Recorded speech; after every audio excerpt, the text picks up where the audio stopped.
न देवो न बंधुरे न कर्मा न कर्ता न अंगम न संगम न स्वेच्छा न कायम चिदानंद रूपम नमो वीतरागम चिदानंद रूपम नमो वीतरागम।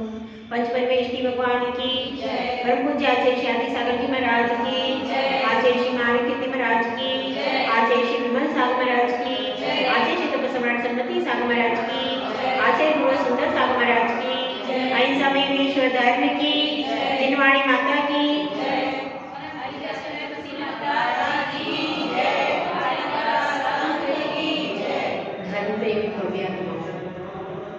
हम सब वीतराग स्तोत्र का स्वाध्याय कर रहे हैं।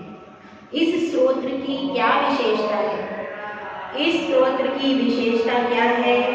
सबसे पहले यहाँ पर नेगेटिव व्याख्या किया है कि आत्मा में कौन कौन सी चीज नहीं है। और जितने भी स्तोत्र हैं सबसे पहले विधि वाक्य कहा जाता है, निषेध वाक्य नहीं कहा जाता। लेकिन इसमें दूसरी लाइन से न देवो न बंधु न कर्मा न कर्ता, दूसरी लाइन से ही नेगेटिव वाक्य यानी निषेध वाक्य प्रसूचित कर दिया कि आत्मा में ये सब चीजें नहीं है।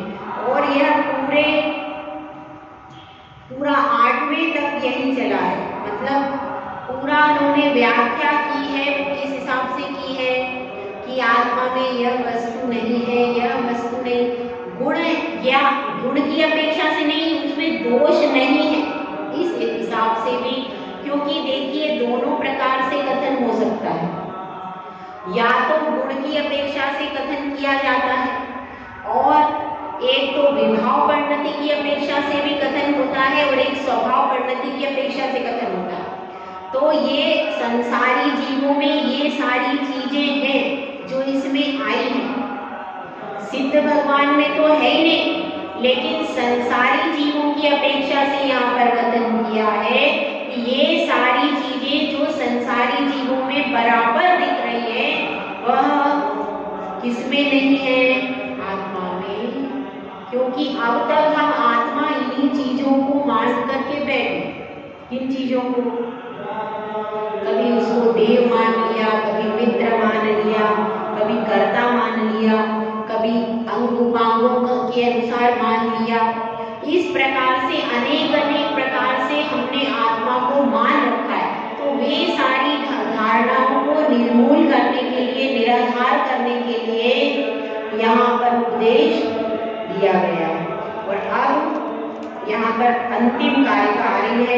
8 तक तो आपका पूरा हो गया, अब 9वें नंबर की कारिका आ रही है।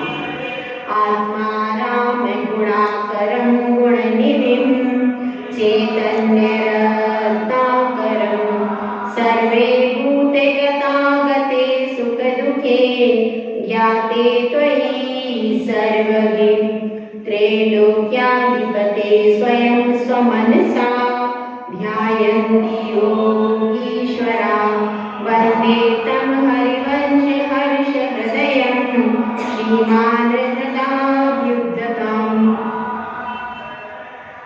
आत्मा राम गुणाकरम गुणनिधिम चैतन्य रत्नाकरम। अब यहाँ पर उन्होंने अंत में जो श्लोक दिया इसमें सारांश प्रस्तुत किया है कि आत्मा क्या है। अभी तक तो आत्मा में ये नहीं है, आत्मा में ये नहीं, केवल निषेध की अपेक्षा से ही सारा कथन करते रहे। अब आत्मा में क्या है इसको कहाँ बताया है?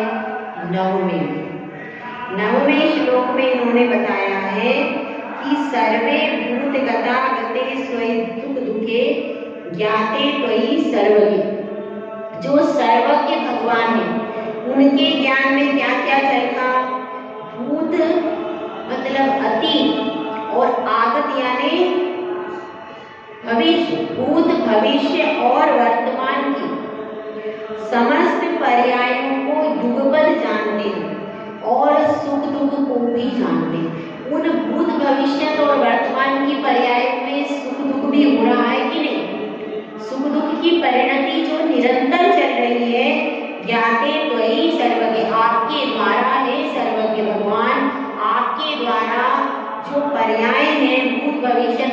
भगवान की, उनमें सुख दुख को ज्ञात किया गया है, सुख दुख को जाना गया है। और क्या जाना गया है कि आत्मा राम यानी आत्मा रूपी बगीचा गुणागरम कैसे शोभित है, गुण रूपी आकर गुणों से शोभित है। आत्मा रूपी जो बगीचा है गुणों से शोभित है और गुण रूपी खजाना है। चैतन्य रत्नाकरम और चैतन्य रूपी समुद्र है। आत्मा में क्या क्या है? आत्मा जो है वो आराम यानी बगीचा, आराम का अर्थ क्या होता है? बगीचा।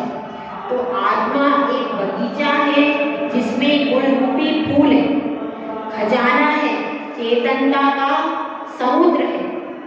और उसमें क्या है? त्रैलोक्याधिपते स्वयं। और उसको कौन ध्यान करता है? हे त्रैलोक्य के अधिपति, आपका कौन ध्यान करता है? स्वयं स्वमनसा, अपने मन के द्वारा। योगीश्वर जन जो है वे आपका ध्यान करते हैं। भगवान का ध्यान कौन करेगा? योगीश्वर ध्यान करते हैं, योगी जन ध्यान करते हैं। हम लोग भगवान का ध्यान करने की क्षमता अपनी नहीं है, मगर जो योगीश्वर है, योगी जन है, जो कि उपशम शपथ श्रेणी चढ़ रहे हैं, जो कि आगे अपने स्वानुभव में निरंतर लगे, ऐसे वो आपका ध्यान करते हैं। और ऐसे भगवान को मैं, ऐसी आत्मा जो है, ऐसे आत्म रूपी जो चेतन प्रभु है, उसको मैं नमस्कार करता हूँ। वंदितम हरिवंश। हरिवंश को तिलक कौन रहे हैं? नेमिनाथ।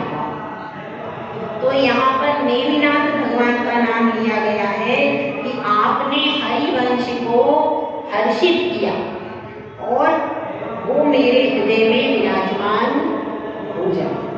ऐसी भावना के साथ यहाँ पर हर्ष कवि ने कहा है कि हे प्रभु, आप मेरे हृदय में विराजमान हो जाएं। इसके लिए जो कि त्रैलोक्य के अधिपति हैं, जो सर्वज्ञ हैं, ऐसे देव जो हैं वो मेरे हृदय में विराजमान हो जाए। तो यहाँ पर यह पूरा हो गया। क्या था? वीतराग स्तोत्र पूरा हो गया। इसमें अलग तरीके की स्तुति है और इसको करना भी कठिन है, क्योंकि विधि वाक्य वाले स्तोत्र पढ़ना तो बहुत सरल है, लेकिन निषेध सूचक स्तोत्र को बांचना बहुत टिपिकल हो जाता है। फिर भी हमने अपने प्रज्ञा से प्रयास किया है, और जो नहीं समझ में आया हो तो अन्य ज्ञानी जन से इसको समझ लीजिए। जय गुरुराज, जय सुंदर साथ महाराज की।